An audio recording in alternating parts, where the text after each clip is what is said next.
Ya, untuk cuaca saat ini memang, kita agak susah, Pak, ya, dengan kondisi saat ini cuaca di Indonesia.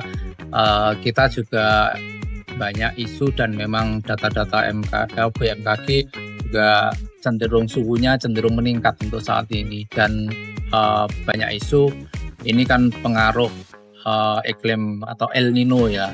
Ini juga sangat berpengaruh dengan budidaya ikan, termasuk budidaya ikan air tawar untuk secara umum untuk petani Indonesia atau di Jawa Timur, Tulungagung dan sekitar itu pada budidaya ikan lele, ikan patin, ikan nila, ikan gurami dan maupun ikan hias. Cuaca ini sangat berpengaruh terutama suhu ya, suhu otomatis berpengaruh dengan nanti metabolisme. Kemudian karena suhu ini cenderung sangat panas di siang hari, bahkan bisa mencapai 34 atau 35 derajat. Juga malam hari cenderung dingin, bahkan bisa tembus di angka 24 atau 26 derajat sampai pada posisi subuh atau sekitar katakan jam 4 sampai jam 6 pagi gitu. Maka harus pintar-pintar antisipasi. Jadi budidaya ini di samping pemberian pakan yang bagus, otomatis kita juga harus menghadapi cuaca ini harus cerdas atau harus teliti ya. Otomatis juga yang harus dipersiapkan bagaimana memelihara kondisi air atau istilah kerennya manajemen kualitas air ya, Pak. Bagaimana kita tetap monitor air supaya tidak terlalu kental. Demikian juga kita juga tidak boleh melakukan pergantian air secara ekstrim, katakan 50% atau bahkan lebih 50% dengan harapan airnya jernih, kemudian bening, kelihatan airnya bersih, tidak ada penyakit, tapi justru ini memicu stres yang lebih panjang begitu. Hal yang paling bagus ya itu tadi pencegahan aja, kita memelihara mungkin pergantian air hanya sekitar 5 atau 10% tapi secara rutin. Kalau ikan kecil mungkin di awal-awal tidak perlu diganti selama 1 bulan, kemudian ikan yang sudah berumur 2 bulan, 3 bulan mulai diganti 2 minggu sekali, kemudian berikutnya menjadi seminggu, kemudian 3 hari, bahkan ikan-ikan yang besar yang menjelang panen bisa diganti tiap hari, mungkin 5 cm atau 10 cm atau maksimal mungkin 20 cm, tapi secara rutin itu akan lebih aman. Yang lebih dikontrol lagi mungkin kalau kita bicara parameter kimia mungkin ada oksigen, kemudian ada amonia, ada nitrit yang perlu juga diukur. Tetapi mungkin mayoritas petani kita kan tidak punya alat atau mungkin tidak punya keahlian untuk ngetes itu dan mungkin analisanya. Mungkin secara visual gambarannya saja saya sampaikan, mungkin bisa dilihat kecerahan. Kecerahan itu tingkat tingkat cerahnya air atau tembus pandangnya berapa itu. Nah, tembus pandang yang paling aman mungkin saat ini ya antara 15 sampai 20 cm. Sehingga air tidak transparan, tidak tembus ke dasar gitu. Kemudian juga oksigen kita jaga. Kalau air terlalu hijau pekat itu biasanya oksigennya tinggi dan akan meningkat semakin siang hari karena dibantu oleh proses fotosintesis. Ada sinar matahari yang masuk yang sangat kuat untuk saat ini karena cuaca panas. Nah, untuk mengantisipasi tersebut makanya perlu dilakukan pergantian air kita sarankan untuk di sore hari atau siang lah, minimal jam 2 siang sampai dengan jam 3 atau jam 4 sore atau menjelang malam, tidak apa-apa. Itu untuk pergantian. Kemudian kita juga perlu amati bau, ada airnya bau atau tidak, sehingga perlu dilakukan pergantian atau tidak. Kemudian ada kelekap atau tidak. Kelekap ini kotoran-kotoran yang mengendap di dasar kolam, kemudian pada suhu panas dia akan naik seperti kotoran yang mengapung begitu atau lumut yang tebal. Nah, ini juga kalau kita mau teliti, itu juga bisa dibuang atas airnya, bisa dikeluarkan. pada konstruksi airnya dipenuhi kemudian meluap lewat pipa pembuangan, atau konstruksinya kolam yang bagian tepi kotorannya langsung keluar, atau juga bisa secara manual Pak diangkat gitu kotorannya seperti itu. Ada lagi yang sangat penting di dalam budidaya ini, kita menyangkut pakan. Bagaimanapun pakan ini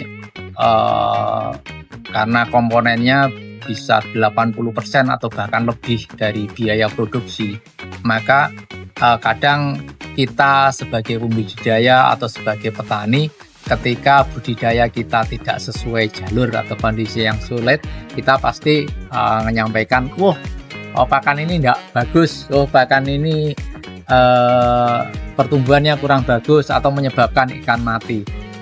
Kami memang dari perusahaan pakan dan kami orang-orang teknisi berusaha untuk menjembatani bahwa informasi ini, kami sebagai produsen pakan, kami juga tidak terlalu senang kalau Anda memberi pakan terlalu banyak di kolam dengan target ikan cepat besar untuk musim-musim panas atau musim-musim ekstrim atau breeding yang saat ini. Kenapa? Semakin banyak pakan yang Anda berikan, maka kontrol di kolam ini akan semakin sulit. Sebagai contoh, ikan secara normal Anda memberikan pakan di kolam 10 kg, maka pada kondisi sulit Anda bisa menguranginya.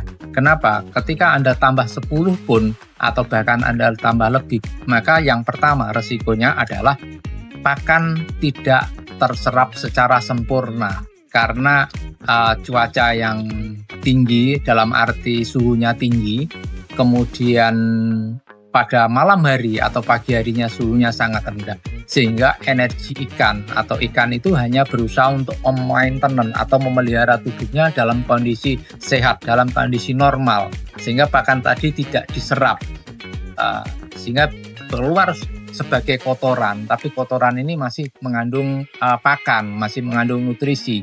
Yang ini ketika dibuang ke air, ini sangat berbahaya karena akan timbul pasti menjadi gas-gas seperti amonia, kemudian nanti menjadi nitrit seperti itu yang justru membuat racun bagi ikan itu sendiri, dan itu akan tercampur dalam satu kolam yang itu menyebabkan kesuburan planktonnya tadi atau airnya tambah hijau seperti itu, menjadi hijau cepat, pekatnya lebih cepat seperti itu.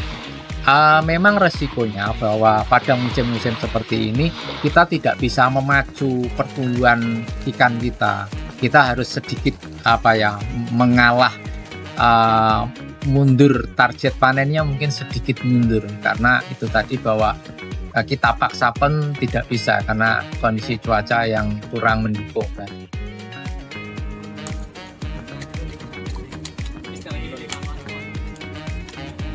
Pemberian pakan ini secara aman memang kita harus punya feeding program, ya katakan dari awal sudah, kalau hari pertama sampai hari kedua katakan kasih 500 gram atau setengah kilo, kemudian 30 hari berikutnya menjadi 5,5 on seperti itu, dan meningkat terus seperti itu.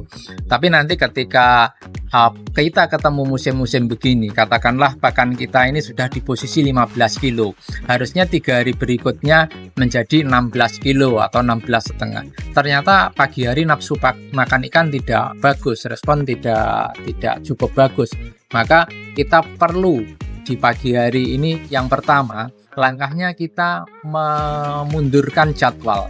Biasanya kita kasih makan jam 7 atau jam 8 tetapi tidak respon, akan kita mundurkan menjadi jam setengah 9 atau jam 10. Tujuannya apa? Karena sudah ada sinar matahari yang masuk, air sudah sedikit lebih hangat. Harapannya itu ikan nafsu makannya akan lebih bagus daripada di hari yang lebih awal tadi. Tetapi jika langkah ini juga tidak mendukung, tetap nafsu makannya tidak bagus, maka porsi pakannya kita tetapkan tetap di angka 15 kilo, atau sebaliknya kita turunkan mungkin menjadi 14 kilo seperti itu langkahnya, karena turun sekitar 10% ini juga tidak terlalu mempengaruhi pertumbuhan ikan seperti itu. Ikan masih tumbuh, tapi meskipun tidak bagus, tapi tidak sampai mengurangi bobotnya atau susut gitu. Baru ikan akan susut ketika kita mengurangi sampai 50%. Tetapi dalam kondisi ekstrim, misalnya ikan sakit atau ikan benar-benar tidak mau makan, ya kita memang harus stop daripada nanti terjadi kematian yang itu justru menyebabkan biomas ikan kita hilang atau mati, kita kehilangan tonase panen sebagian ikan kita.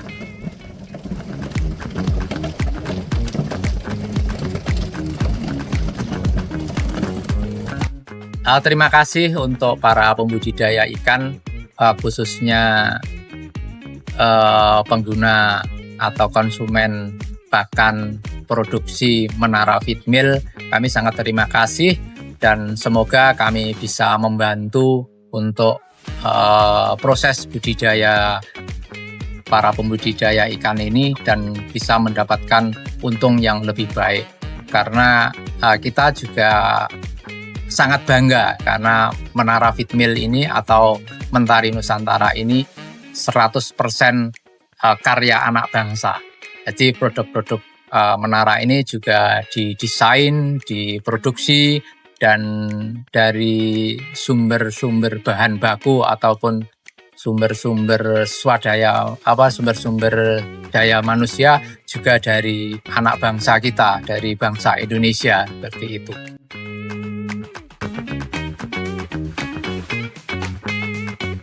Menara 100% karya anak bangsa.